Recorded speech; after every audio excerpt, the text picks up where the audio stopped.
ധവളപത്രം അവതരിപ്പിച്ചുകൊണ്ട് V D Satheesan ഇന്നലെ നിയമസഭയിൽ നടത്തിയ പ്രകടനം ഒന്ന് വേറെ തന്നെയായിരുന്നു. പ്രതിപക്ഷത്തിന് എണീറ്റ് നിൽക്കാൻ പോയിട്ട് വാ തുറക്കാൻ പോലും കഴിയുമായിരുന്നില്ല.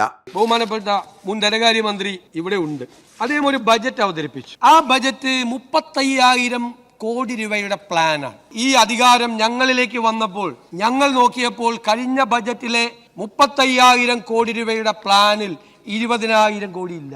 ഒരു ഗവൺമെന്റും അഭിമുഖീകരിക്കാത്ത ഏറ്റവും ഗുരുതരമായ ഒരു പ്രശ്നമാണ് ഞങ്ങൾ ഫേസ് ചെയ്യുന്നത്. എന്താണ് ഇവരെങ്ങനെയാണ് കണക്കാക്കിയത്?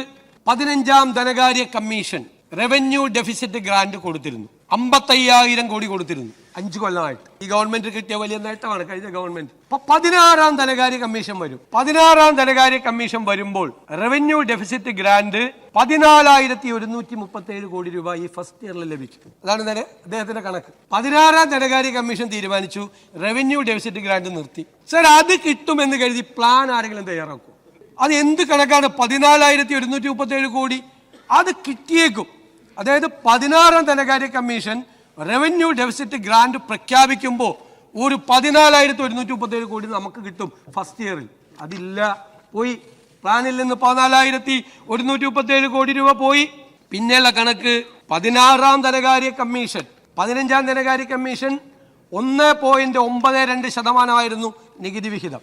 അവരത് വർദ്ധിപ്പിക്കും. ഊഹമാണ്, വൈൽഡ് ഗസ്സാണ്. അത് അവർ വർദ്ധിപ്പിച്ച് അത് 2.8 ആക്കും. 2.8 ആക്കും. പക്ഷെ അവർ വർദ്ധിപ്പിച്ചു. പക്ഷെ 2.38 മാത്രമാണ് അവരാക്കിയത്. അപ്പൊ വീണ്ടും ഒരു 5,000 കോടി കൂടി പോയി.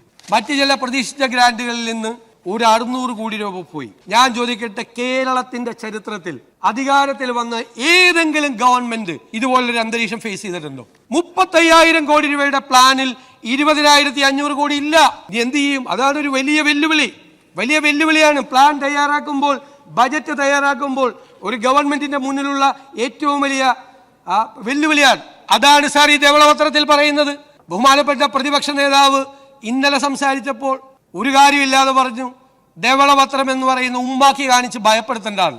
സാർ, ഞാൻ അങ്ങയോട് വളരെ വിനയത്തോടു കൂടി പറയുന്നു, സാർ, ഈ ധവളപത്രം ഉമ്മാക്കിയല്ല, നിങ്ങളുടെ മുമ്പിൽ വച്ചിരിക്കുന്ന കണ്ണാടിയാണ്. 10 കൊല്ലക്കാലത്തെ സാമ്പത്തിക മിസ്മാനേജ്മെന്റിന്റെ കൂടി കണ്ണാടിയാണ്. അത് ഉമ്മാക്കിയല്ല. ഞങ്ങൾ ആരെയും ഉമ്മാക്കി കാണിച്ച് ഭയപ്പെടുത്തില്ല. കണ്ണാടിയാണ്. ആ കണ്ണാടിയിലേക്കൊന്ന് നോക്കണം സാർ, എന്നിട്ട് പുറകിലേക്കൊന്ന് സഞ്ചരിക്കണം.